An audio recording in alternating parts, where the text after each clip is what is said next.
آج بتاریخ 16 سپٹمبر بروز پیر کو بڑے ہی شاندار پیمانے پر خواجہ مینشن فنکشن ہال میں آل انڈیا بزم رحمت عالم کے ذمہ داران کی جانب سے جشن میلاد النبی کا شاندار پروگرام منعقد کیا گیا۔ یہ پروگرام جو کہ پریزیڈنٹ جناب M A Mujeeb advocate Telangana high court و president of all India Bazm Rahmat عالم کی زیر صدارت و نگرانی میں منعقد کیا گیا۔ اس موقع پر کئی سارے علماء اکرام موجود تھے، جن میں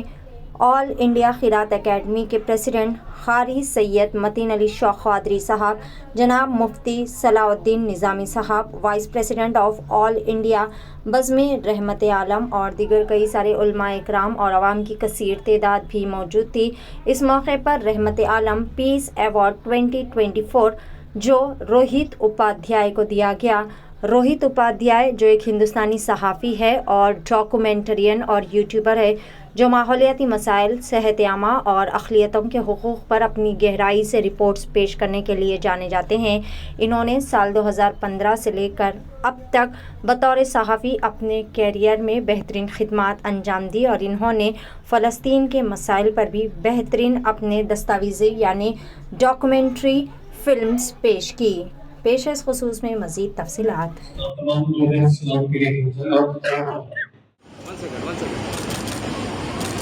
ایک سیکنڈ سامنے دیکھیں مجھے یس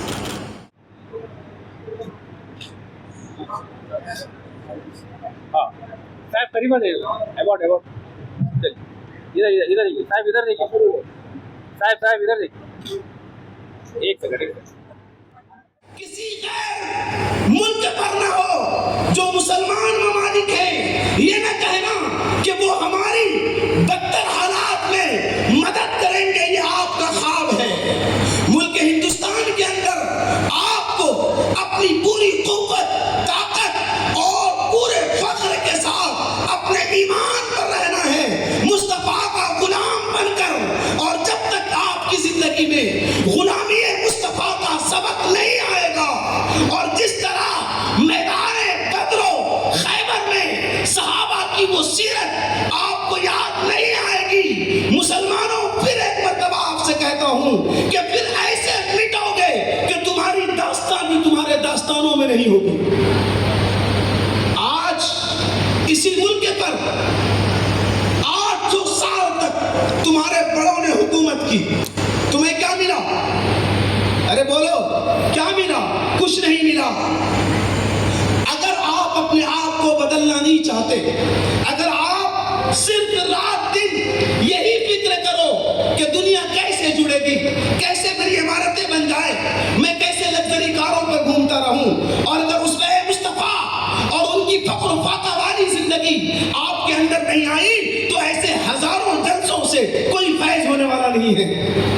آپ اپنے اندر انقلاب پیدا کیجیے، بدلیے۔ 57 ممالک کہاں، اور ملک ہندوستان میں رہنے والا ایک غیر مسلم روہت اپادھیا کہاں، جو جیل بھی گیا، فلسطین کے لیے آواز بھی اٹھایا، جن کے قلم بھی اٹھے اور جن کی جباں بھی اٹھی۔ تو پھر آج ہمارے صدر صاحب نے یہ فیصلہ کیا کہ ان کو بلایا جائے، اور بزم کی جو خصوصیت رہی ہے ہمارے اس بزم کی کہ ہمارا بزم صرف مسلمانوں کے درمیان کام کر کے شاباشی نہیں لپیٹتا ہے، اس بزم کی ایک خصوصیت ہے جو پورے شہر حیدرآباد کو کیا۔ میں یہ سمجھتا ہوں کہ ملک ہندوستان میں کہیں پر آپ کو یہ چھوٹا سا مختصر جلسہ جو نظر آ رہا ہوگا انسانی سروں کی وجہ سے، انسانی تعداد کے اعتبار سے، لیکن سچ آپ کو کہوں تو یہ جلسہ اپنے مختصر وقت میں بھی بڑی دنیا کو بڑا پیغام دے رہا ہے۔ میرے دوستو، تو ہماری یہ خصوصیت ہے ہمارے بزم کی، اور ہمارے صدر صاحب کی یہ دور اندیشی ہے کہ اس ملک میں